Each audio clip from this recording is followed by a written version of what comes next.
കാമാക്ഷി ഗ്രാമപഞ്ചായത്തിന്റെ ആസ്ഥാനമായ തങ്കമണിയിൽ bus സ്റ്റാൻഡിന്റെയും indoor സ്റ്റേഡിയത്തിന്റെയും ശിലാസ്ഥാപനം ധനകാര്യ വകുപ്പ് മന്ത്രി കെ.എൻ. ബാലഗോപാൽ നിർവഹിച്ചു. നാട്ടിലുണ്ടാകുന്ന മാറ്റങ്ങളുടെ ഉദാഹരണമാണ് ചെറുതും വലുതുമായ നിരവധി വികസന പ്രവർത്തനങ്ങളെന്ന് മന്ത്രി പറഞ്ഞു. സംസ്ഥാനത്ത് ഗതാഗത, വിദ്യാഭ്യാസ, ആരോഗ്യരംഗത്തടക്കം അടിസ്ഥാന വികസന മേഖലയിൽ വലിയ മാറ്റമാണ് ഉണ്ടാകുന്നത്. സാധാരണ ജനങ്ങളുടെ ക്ഷേമത്തിന് പ്രാധാന്യം നൽകിയാണ് ഇടതുപക്ഷ ജനകീയ സർക്കാർ പ്രവർത്തിക്കുന്നത്. വിഴിഞ്ഞം തുറമുഖം യാഥാർത്ഥ്യമായതോടെ അടുത്ത 10 മുതൽ 15 വർഷത്തിനുള്ളിൽ കേരളത്തിൽ വലിയ മാറ്റം സൃഷ്ടിക്കും. തൊഴിൽ, വ്യാവസായിക രംഗത്ത് വർധനവുണ്ടാകും. കപ്പലുകളുടെ യാത്രാസമയം കുറയും, ചിലവ് കുറയും, കയറ്റിറക്കുമതി വർദ്ധിക്കും. ഇതെല്ലാം കേരളത്തിന് നേട്ടമായി മാറുമെന്നും മന്ത്രി കെ.എൻ. ബാലഗോപാൽ പറഞ്ഞു. ഉയർന്ന ഈ മലനിരകളിൽപ്പെട്ട ഒരു സ്ഥലമായിട്ട്, സൗകര്യം പറഞ്ഞ സ്ഥലമായിട്ടല്ല, അടുത്തൊരു 5-10 വർഷത്തിനകം ഏറ്റവും കൂടുതൽ ആളുകൾ വരാൻ പറ്റുന്ന, യാത്രാ സൗകര്യമുള്ള, കൂടുതൽ സൗകര്യങ്ങൾ വരുന്ന, ടൂറിസം ഉൾപ്പെടെയുള്ള ഏറ്റവും വികസന കാര്യങ്ങൾ നടക്കുന്ന കേരളത്തിലെയും ഇന്ത്യയിലെയും ഏറ്റവും പ്രധാനപ്പെട്ട ഒരു മേഖലയായി മാറുക എന്നുള്ളത് തന്നെയാണ് ഇടതുപക്ഷ ജനാധിപത്യത്തിന്റെ കാഴ്ചപ്പാട്. അതനുസരിച്ച് കാര്യങ്ങൾ നടത്തുന്നതിനുള്ള നടപടിക്രമങ്ങളാണ് ഗവൺമെന്റ് സ്വീകരിച്ചുകൊണ്ടിരിക്കുന്നത്. അതിന് പറ്റുന്ന ഏറ്റവും ലോകത്തെ ഏറ്റവും ഡിമാൻഡുള്ളത് എന്താ? നല്ല വായുവിനാണ്.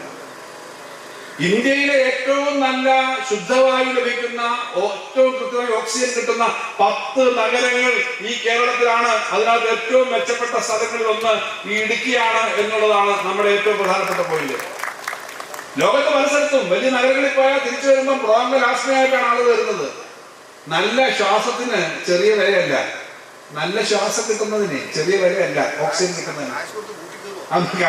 ഓക്സിജൻ ബൂത്തുകളുണ്ട് പല സ്ഥലത്ത്. പല വലിയ നഗരങ്ങളിൽ നിന്നും ആളുകൾ ബിസിനസ് നടത്തി പോകുന്നുണ്ട്. വ്യവസായങ്ങൾ മാറിപ്പോവാണ്. വെള്ളത്തിന് കുറവുണ്ടോ? കാറ്റിന്, വെള്ളത്തിന്, വെളിച്ചത്തിന്. അപ്പൊ അങ്ങനെയുള്ള ഏറ്റവും നല്ല സൗകര്യങ്ങൾ, അതിന്റെ കൂടെ യാത്രാ സൗകര്യങ്ങൾ കൂടി വന്നാൽ, എന്നോട് വളരെ പ്രശസ്തരായ ഒരു വ്യക്തി, അദ്ദേഹം ഒരു വളരെ വലിയ സിനിമാതാരമാണ്, അദ്ദേഹം എന്നോട് പറഞ്ഞു, എറണാകുളം നഗരത്തിൽ നിന്ന് 2 മണിക്കൂർ കൊണ്ട് ഇടുക്കിയിൽ എത്താൻ പറ്റിയാൽ ഞാൻ ഇടുക്കി താമസമാക്കും. അദ്ദേഹം പറഞ്ഞാണ്, വളരെ പ്രസിദ്ധനാണ്. അദ്ദേഹത്തിന്റെ പേരെടുത്ത് പറയുന്നത് എന്നോട് സംസാരിച്ച, കാരണം അത്ര മനോഹരമാണ്. 2 മണിക്കൂർ കൊണ്ട് എത്താൻ പറ്റുമെങ്കിൽ അങ്ങനെ എത്താം. അദ്ദേഹം അങ്ങനെ എത്താൻ പറ്റും, അതിനുള്ള സംവിധാനമൊക്കെ ഉണ്ട്. അങ്ങനെ എത്താൻ പറ്റുമെങ്കിൽ ഞാൻ ഇടുക്കിയിലെ താമസിക്കും. കാരണം ഈ പറഞ്ഞ അനുകൂലമായ ഘടകങ്ങളുണ്ട്. ഇവിടെ ഭൂമിയുടെ ധാരാളം പ്രശ്നമുണ്ട്, ഭൂമി രേഖകളുടെ പ്രശ്നമുണ്ട്.